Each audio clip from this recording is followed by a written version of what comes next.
Australia head into the round of 16 with, of course, Egypt as their opposition. Of course, both nations have dreams of making the round of 16. Who will get it? Who won't? We'll talk about that next.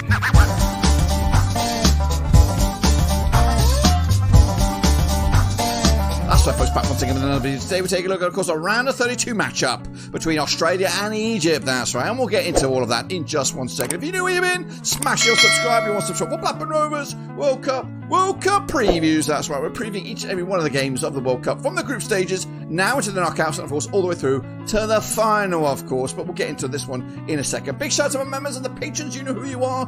Can we get 80 likes for this video? A like for each and every one of the nations that took part in the group stages. That's 48 of them, and another 32 likes for the nations that are still at this World Cup. What do I mean? Well, I'm talking about these two, of course. They make up the nations that are still here. Australia, of course, coming into this 1-1 lost, 1 drew 1 so far. Up against the Egyptians, of course, unbeaten in the last 3 matches at this World Cup. And they're rocking 53% form coming into this over the last 5 games. Let's get into it and, of course, have a look how we got here with Australia, of course, coming at you as AFC third round Group C runs up. This secure the spot on the 10th of June, 2025. This is their 7th tournament. 2022 was their last. They've been here 6 successive times.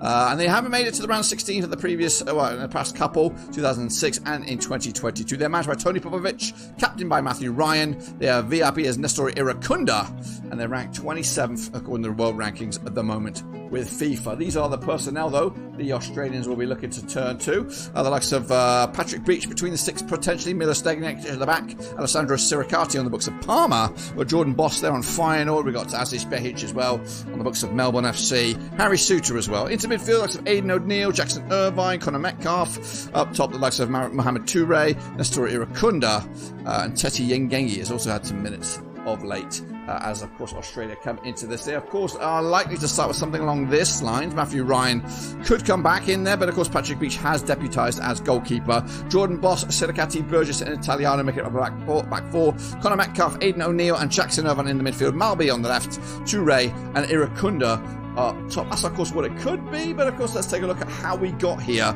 in regards to the group finish for Australia. They finished in 2nd place in a difficult Group D, which the USA did top with 6 points. Australia, though, settled for 2nd place with that 0-0 draw against Paraguay, and, of course, coming in here with a -2 goal difference. Of course, they did lose a bit of a game against the Americans. Of course, 2-0 loss there.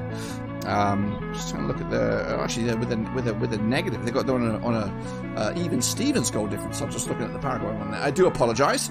So a 0 goal difference for them. So they're good defensively, very, very good. Couple of clean sheets in their matches. But the loss against USA still rings hard. Standing in the way, though, will be Egypt, of course, who've also got aspirations to make it in the round of 16. They're, of course, coming at you as Group A winners in Africa, on the securing their spot on the 8th of October 2025. This is their 4th tournament. 2018 was their last. They've never made it out of the group stages until this tournament.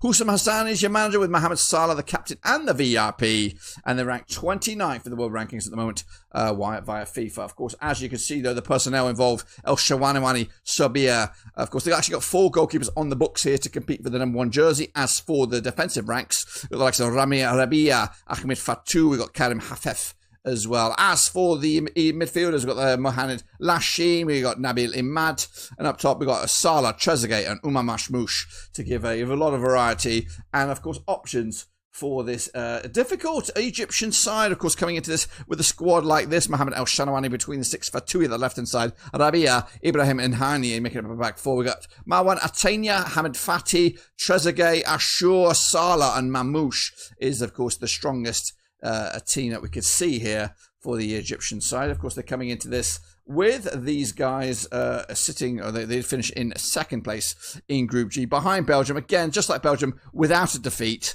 Of course, a couple of draws there and a win to boot.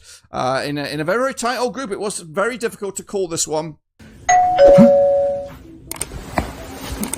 Somebody at the door. Oh my! Who could it be?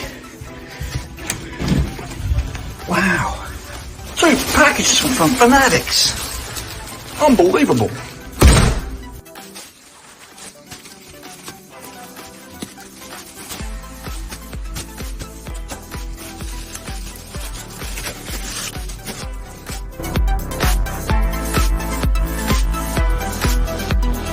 Thanks again, Fanatics, for hooking me up with these love